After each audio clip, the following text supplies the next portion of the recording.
인생을 살아가면서 성공하는 사람과 실패하는 사람의 차이가 분명히 있다라고 합니다. 그 차이는 인생을 어떻게 받아들이냐에 따라서 달라진다고 하는데요. 자존감 수업 마음 지구력이라는 책을 썼던 정신과 전문의 윤홍식 박사는 쉽게 그 차이를 설명합니다. 실패하는 사람은 인생의 고비를 결말이라고 생각한다고 합니다.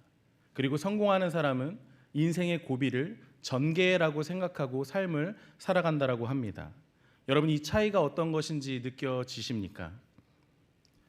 고비를 결말로 생각하고 살아가는 사람은 결국은 새드 엔딩을 준비할 뿐이고, 고비를 결말이 아니라 전개라 생각하며 다시 한번 노력하고 다시 한번 꿋꿋이 만들어가고 참고 견디는 사람에게는 스스로 해피엔딩의 인생을 만들어간다라고 그는 설명하고 있습니다.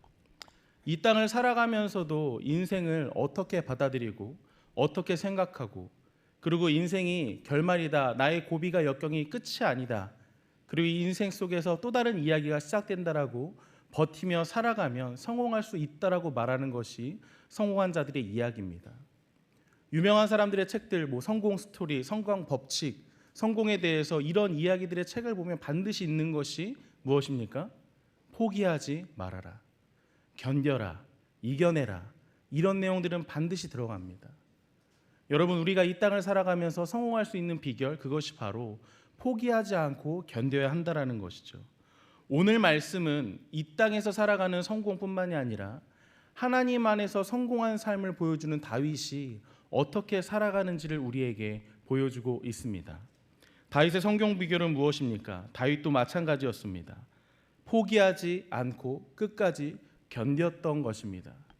그러나 다른 것이 있다면 그는 하나님의 집 안에 거하는, 포기하지 않는 삶이었다라는 것입니다.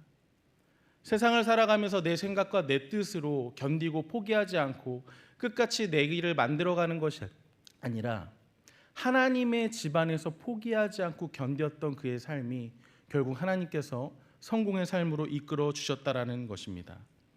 여러분, 신앙이 무엇일까요? 많은 것을 하는 것이 신앙일까요? 많은 봉사를 하는 것이 신앙일까요? 누구보다 많은 헌금을 하는 것이 신앙일까요? 누구보다 더 많이 봉사하시고 많이 헌금하시고 노력하시기 바랍니다. 그러나 진짜 신앙은 하나님 안에서 견디는 것이 신앙입니다. 하나님의 뜻 안에 거하는 것이 신앙입니다. 이것을 보여주고 있는 것입니다. 여러분, 시편 1편, 시편은 총 150편까지 있는데요. 시편 150편 중에 한두 편 정도는 외우고 계시죠? 이렇게 되면 보통 이제 다들 이렇게 설교자의 눈빛을 피하시고 이렇게 숙이시죠. 시편을 열고 있는 1편, 그 1편은 복 있는 자에 대해서 얘기합니다. 복 있는 자가 어떤 자라고 얘기하죠? 준비 시작.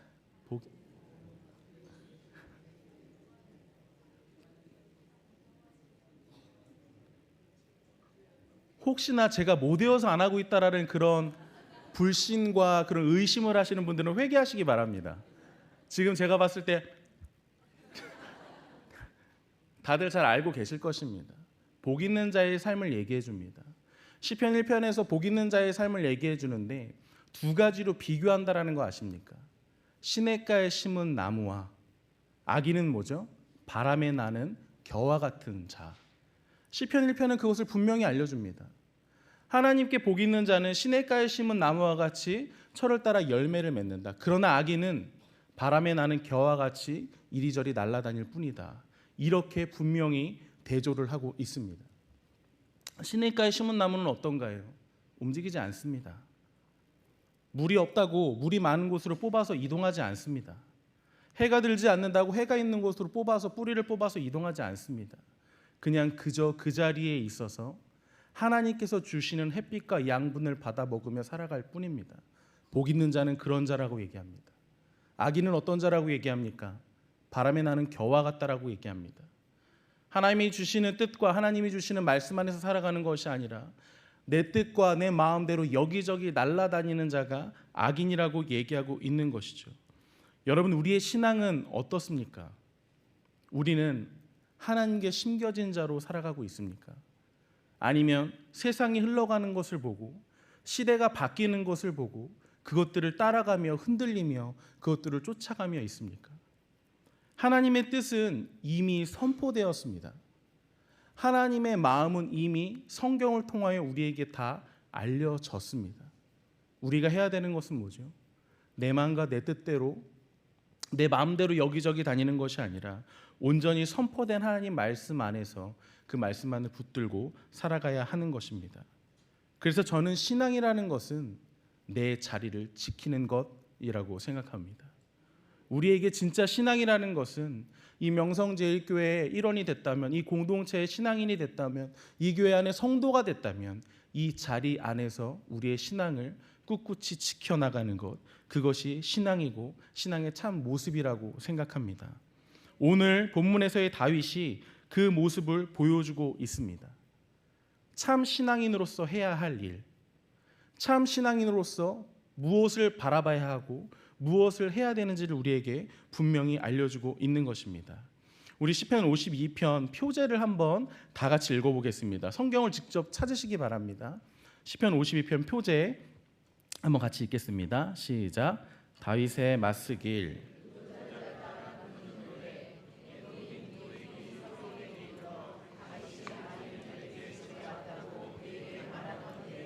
네, 다윗의 맞쓰길, 다윗의 교훈이라고 얘기합니다.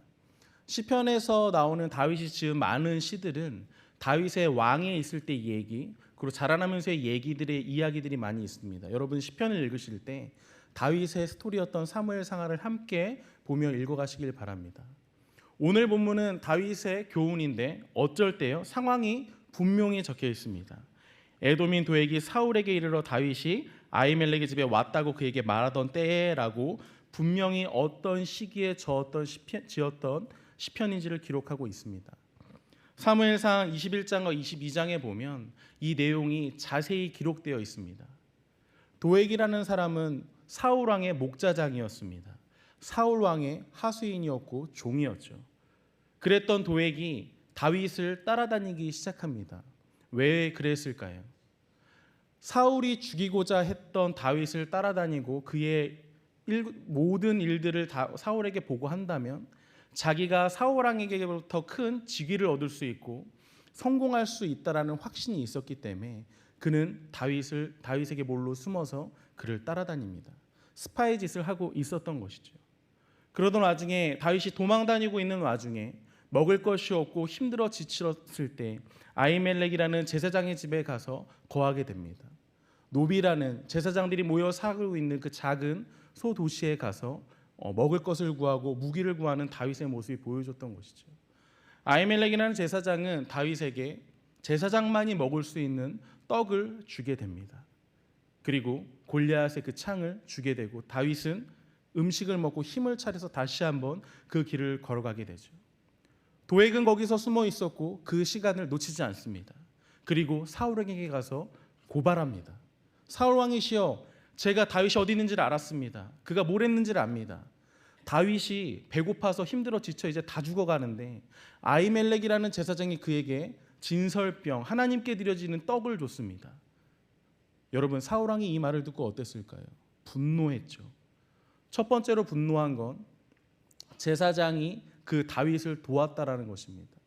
그 제사장은 사울 왕이 지금 어떤 것을 원하고 있는지 알면서 도왔다라는 것이고, 두 번째로 더 화가 났던 것은 레위 지파 아론의 자손들만 먹을 수 있는 진설병을 다윗이 먹었다라는 것입니다. 하나님께 드려지는 그 떡은 아무나 먹을 수 있는 것이 아니었죠. 그리고 다윗의 지파는 어디였습니까? 정신을 바짝 차리셔야 됩니다. 다윗의 지파는 유다 지파입니다. 학자들은 이렇게 얘기합니다. 하나님께서 이미 다윗의 자손 예수 그리스도를 대제사장 직분으로 보내시기에 그때 이미 그 진설병을 먹음으로 인하여서 다윗이 대제사장의 직분을 갖게 한 것이다. 사울은 그 모습을 보고 너무너무 화가 나서 신하들에게 명령합니다. 가서 그를 죽여라. 쉽게 얘기하면 이런 거예요. 누군가를 돕고 있는 왕을 피해, 대통령을 피해 도망다니고 있던 국무총리를, 장군을 목사가 도와줬는데 목사가 도와줬으니 목사를 죽여라 선포한 거죠.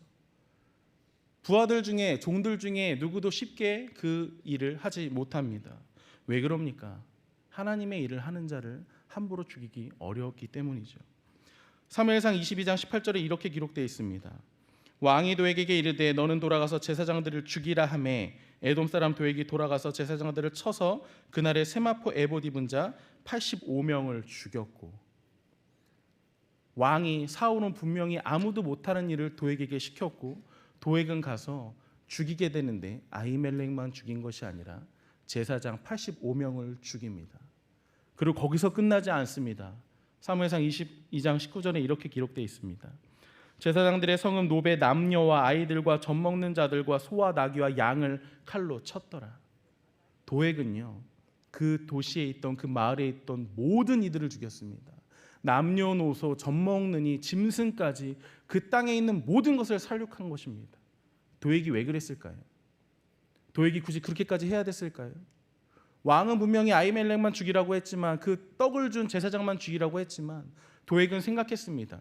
내가 진짜 성공하려면, 내가 진짜 인정받으려면 여기 있는 모든 것을 죽여야 인정해 주겠지. 내가 이 모든 이들을 없애야 그 왕이 나를 더 높게 평가하겠지 하고 그는 씻을 수 없는 죄악을 저지른 것입니다. 여러분, 그때 그 아히멜렉 제사장의 한 아들이 도망쳐서 다윗에게 이 말을 전했습니다. 모두 다 죽었습니다. 우리 아버지뿐만이 아니라 그 마을에 있던 모든 어린아이와 남녀노소와 짐승까지도 모두 다 도액의 손에 죽었습니다. 저만 겨우 살아서 왔습니다.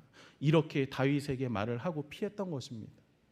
그때 다윗이 불렀던 노래, 그때 기도했던 다윗의 기도가 바로 오늘 시편 52편의 기도라는 것입니다. 여러분이라면 이러한 상황에서 어떻게 행동하시겠습니까? 다윗은 말합니다. 내 잘못이다. 이제 나와 함께하자. 나와 함께하면 안전할 것이다. 이렇게 얘기를 해줍니다. 그가 그렇게 얘기할 수 있었던 이유는 무엇입니까? 내가 힘이 있기 때문에 너까지는 죽이지 못한다, 이런 것일까요? 다윗은 도망자였어요. 자기 스스로도 지금 먹을 것도 없이 어떻게 할 줄 모르는 그런 상황이었어요. 근데도 그에게 말할 수 있었던 이유는 오늘 말씀 52편 8절 9절 말씀이 있기 때문입니다. 우리 오늘 시편 52편 8절 9절 말씀을 다시 한번 같이 읽겠습니다. 그러나 나는 하나님의 집에 있는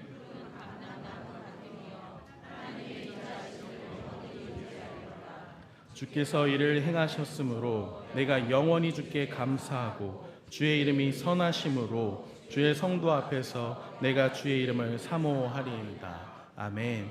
다윗의 고백이 느껴지십니까? 제가 다윗이었으면 미안하다, 나 때문에 다 사륙당했구나, 내가 죽는 한이 있어도 내가 도액만큼은 죽이고 너의 원한을 갚아주겠다, 이러고 아마 칼을 들고 나갔을 것입니다. 그런데 다윗은 그 상황 속에서 하나님을 바라봅니다. 그리고 자기가 할 수 있는 것을 행하는 것이 아니라 하나님 집에 거하며 하나님 말씀에 따르겠다라는 말을 합니다. 다윗이 화가 안 났던 것이 아니에요. 다윗이 막 우라가 치미지 않았던 것이 아닙니다. 1절부터 7절까지의 말씀을 보면 그 포악한 자 도액에 대해서 그는 온 마음을 쏟아내버립니다. 포악한 자 도액을 바라보면 그가 뭐라 그럽니까? 1절에 악한 계획을 스스로 자랑하는 자고 혀가 심한 악을 꾀하여 날카로운 삭도같이 간사를 행하는 사람이고 선보다 악을 사랑하며 말함보다 거짓을 사랑하는 자고 하나님을 자기 힘으로 삼지 않고 오직 자기 재물에 풍부함을 의지하며 자기의 악으로 스스로 든든하게 하던 자, 그게 포악한 자고 그게 도액이라고 그는 그렇게 얘기하고 있습니다. 여러분, 근데 이 말씀을 하나하나 뜯어보면 그가 누구를 죽였고 찢었고 욕심을 냈다, 이런 말이 없습니다. 포악한 자 도액을 얘기하는데 말하는 것이 무엇입니까? 그의 혀가 간사하고 그가 늘 거짓을 일삼으며 욕심을 내고 하나님을 의지하는 것이 아니라 자기의 재물을 의지하는 자, 그 자가 포악한 자다. 다윗은 이렇게 얘기합니다. 말씀을 보면서 제가 도액이 되는 순간이 되었습니다. 우리는 누군가 사람을 죽이고 모든 걸 뒤집어 엎고 모든 난장을 부리는 자가 포악한 자고 악한 자라고 생각할 수 있지만, 오늘 다윗의 고백을 보면 도액을 통해 얘기한 거지만 그의 말씀을 뜯어보면 그의 기도를 보면 혀가 간사한 내가 도액이고 거짓을 일삼는 내가 도액이고 하나님을 의지하는 것이 아니라 내 재물과 내 풍요와 내가 가진 것으로 든든하게 하려는 것이 바로 내가 도액이고 내가 그러한 자였구나라는 생각을 하게 됐습니다. 여러분, 우리가 그러지 않습니까? 우리가 어찌 보면 그러한 삶을 살아가고 있는지도 모르겠습니다.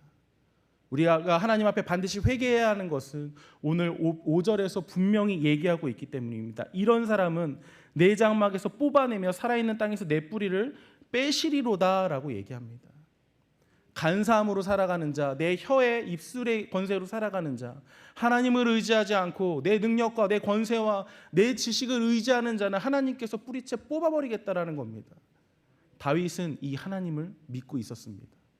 자기가 하지 않아도 되었습니다. 그리고 자기가 할 수 있는 것은 없었습니다. 그리고 그가 오로지 했던 것은 무엇입니까?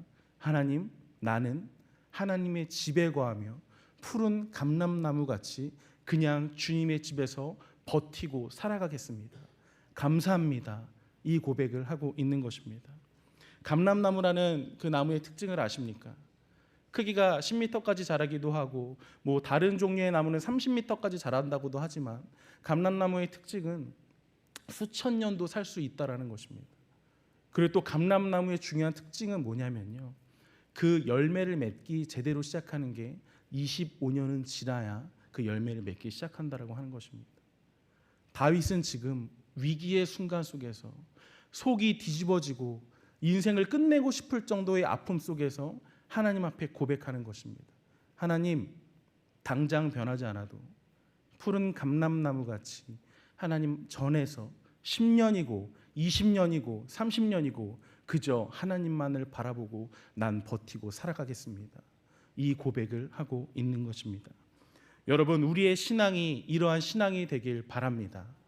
우리가 바라는 것이 갑자기 큰 영예와 물질과 건강과 자녀의 대로와 이런 것이 열리는 것만을 바라는 것이 아니라 내 뜻과 내 생각은 다 내려놓고 오늘의 다윗의 고백과 같이 어떤 인생의 고비와 역경과 아픔과 힘든 상황이 있을지라도 하나님, 나는 하나님의 집에 심겨져 푸른 감람나무 같이 그저 하나님께 맡기고 견디며 살아가겠습니다 라는 고백이 있을 때 하나님께서 우리의 인생을 하나님이 뜻하시는 성공의 길로 인도하실 것입니다.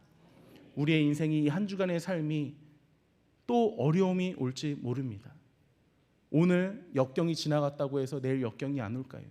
하나님 앞에 가는 그날까지 우리의 인생은 고난이고 늘 고비일 것입니다.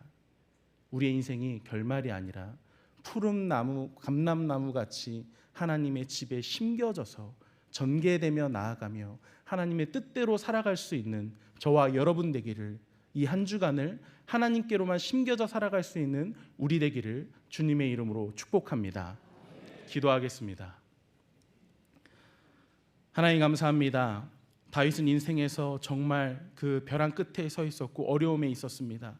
그러나 그가 바라봤던 것은 세상이 아니고 포악한 것들이 아니고 온전히 하나님만을 바라보며 하나님의 집에 심겨진 푸른 감람나무 같이 살아가겠다 고백하고 있습니다.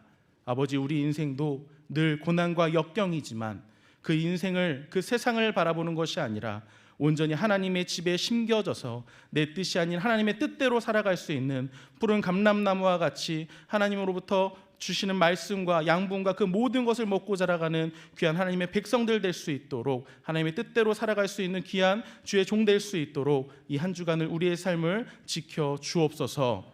감사합니다. 이 모든 것 예수님 이름으로 기도드립니다. 아멘.